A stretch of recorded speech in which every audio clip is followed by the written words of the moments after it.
Oh, the Kinnocks. I mean, it's hard to say Kinnock without saying Pillock, isn't it? It's difficult. It's sort of one of those things that trips off the tongue because it sounds similar and because the way that they behave makes them look like Pillocks.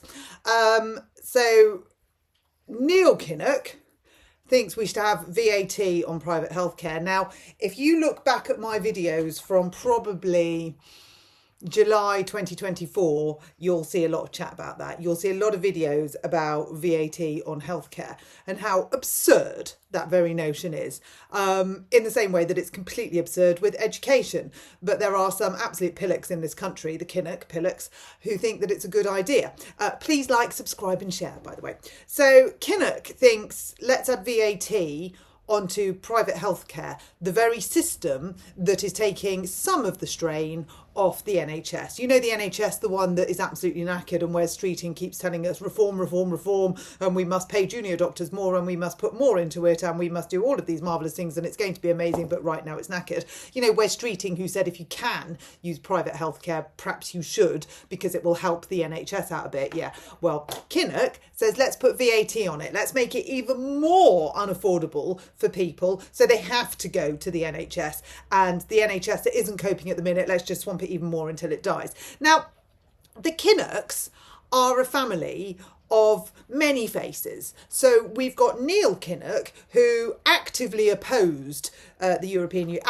I mean, Europe and Neil Kinnock in 1975 were arch enemies. It was not a thing. We were not getting them to the table, of course, until they made him European Commissioner in 1999, when he was paid £200,000 a year to be the European Commissioner, which funded his lavish lifestyle. So then he liked them. So it was that funny face of, I don't like, no, Europe, no, bad. Ooh, how much a year? Well, I think for that I could probably change my mind. And then there's Stephen Kinnock, who is extolling the virtues of the working man, the working person, whilst sending his daughter to a private school. Now, as you know, I have no problem with independent education. I think it's a good thing. I think for many children, the only way that they can access education is through the independent system. And I think that the independent system does allow a lot of children to have a better education in the state system. The reason I say that is because if there are many children accessing independent education, they're not accessing state education. And we know that state education is on its knees. So we don't want to make it even worse by flooding the system. Bit like you would with the education system. Anyway, Stephen Kinnock's all up for VAT on education, and we should all be working people and we should all absolutely go for state education, apart from his daughter. Because, of course, when it's your own, you kind of don't want to do what they do, those people over there. No, you do what suits you. So his daughter, he was, how shall we say, he was vague when it was coming up to election time for him. He was vague about her education. He sort of tried to waffle it because he's married to the Danish, well, I think she was trying to be the Danish Prime Minister then, not really sure. He was trying to waffle it and say that she had some of her education paid for by a Danish scholarship. I mean, I think I've written it down somewhere here. Partly funded by Danish state scholarship. So that's how he was trying to get around that little awkward iceberg of independent education. What he didn't talk about was the independent school she went to in Wales that was 30 grand a year and was funded entirely by the parents. You know, the independent sector that lots of people in this country use. He used it too, but he doesn't like the independent sector. No, it's bad. And he hid it. He effectively lied about it because he knew that if he'd been open about it, those real staunch Labour supporters would not have voted for him. So if somebody's not going to vote for you, just don't tell them the truth. Tell them what they want to hear and then they'll vote for you, and then they'll find out about it afterwards and they will probably hate you. But, you know, he sort of feels as though that's a risk he was ready to take. He took it and now people hate him. So now the Kinnocks, who are sitting on their possibly £10 million wealth, so are they working people? No. They're saying everybody needs to pay VAT on private healthcare. And what they haven't thought about is that people don't have 10 million quid in the bank. People don't have 1 million quid in the bank. I mean, a lot of people are lucky if they've got 10 quid in the bank at the minute. And so they've not thought about how this will impact many people on the threshold, and how pensioners are having to raid their life savings to go and pay for a hip replacement because it's not going to happen on the NHS, and they're in so much pain and so much agony that that's the only road down to them. People are remortgaging houses so that they can receive medical care because the NHS can't provide it. But Kinnock's not thinking about that. He's just thinking, put 20% on it. Why wouldn't you? I've got 10 million in the bank, actually probably 9.9, soon, because if the wealth tax is a £10 million threshold, he'll have just underneath it, won't he? Because that's what the Kinnocks do. They say one thing, but they do something very, very different when it affects them. And then this brings into light this whole working person, working class thing that Keir Starmer wangs on about every single opportunity. Let's have a look at who is working class, because if you're the Kinnocks on your 10 million, you're not, are you?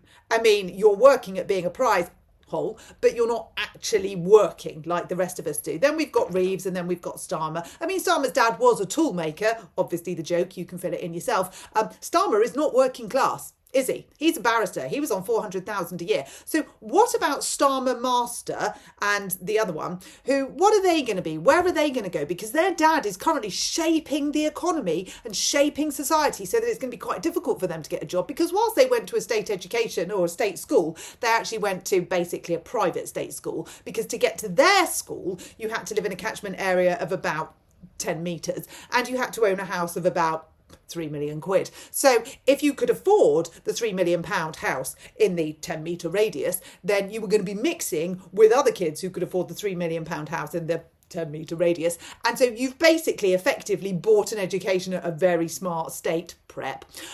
So where do you go on? Well, your dad went to Oxford. Philipsson, oh God, let's talk about her. She went to Oxford.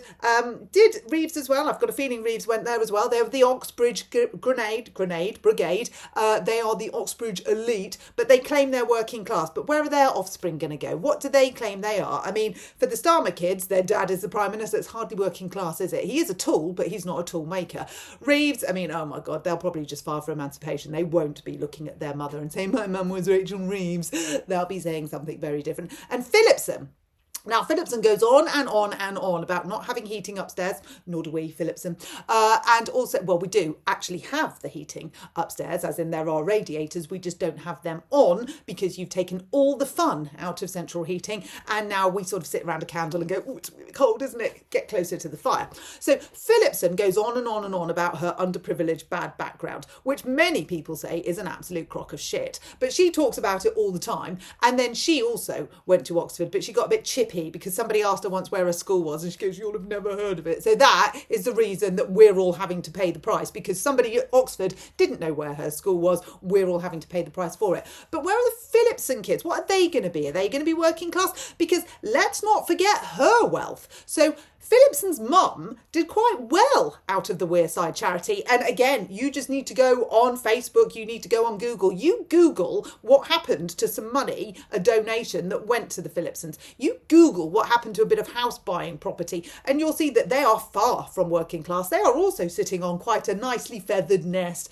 So all of these working class MPs are nothing of the sort. They are all feathering their own nests while they make us pay even more. Now, someone else is going to say in the comments on this, ever was thus, Anna, have you only just woken up, blah, blah, blah. No, I grew up in Nottinghamshire, in Pitt or near Pitt villages. I have not only just woken up to this. This is something that is not new to me. But I have, however, only just really in the past year set up a YouTube channel where I feel as though it's quite a good platform to vent my absolute rage and anger at the sheer hypocrisy of the idiots sitting on, sadly, the government side of Parliament at the minute. And don't get me wrong, the opposition, they could do with doing a little bit of work as well. But I've never, ever, ever, ever in my life detested a government quite as much as I detest this one. And so when the Pillocks start talking about VAT on education, VAT on healthcare, just slap the charges on them, just make them pay. Well, that's all right, isn't it? When you're coming from your God knows how many £1 million house, maybe you're over in Denmark, maybe you're living in your multi-million pound pad in Wales, all funded by Europe, of course, and you and me, the taxpayer. Yeah, it's all right for you to say add 20% on because you've got more than 20%, haven't you? Although, would you be declaring it? I'd love a Freedom of Information Act just to find out exactly how much these people have got, how much money they are making. And then I want to fast forward a bit to Labour Party, the sequel being their kids. Let's see how easy their kids find it going through life with all of the impositions on the working person that Labour have imposed, because their kids, they are not working people. They're going to find themselves in a very, very cloudy demographic. They will not know where they fit in. And then we're going to have another generation of completely effed up kids who want to play that out on you and me, which is why I'm training to be a counsellor, because I'm going to put my hand up and offer my services to these kids so that we never, ever, ever have to go through this again.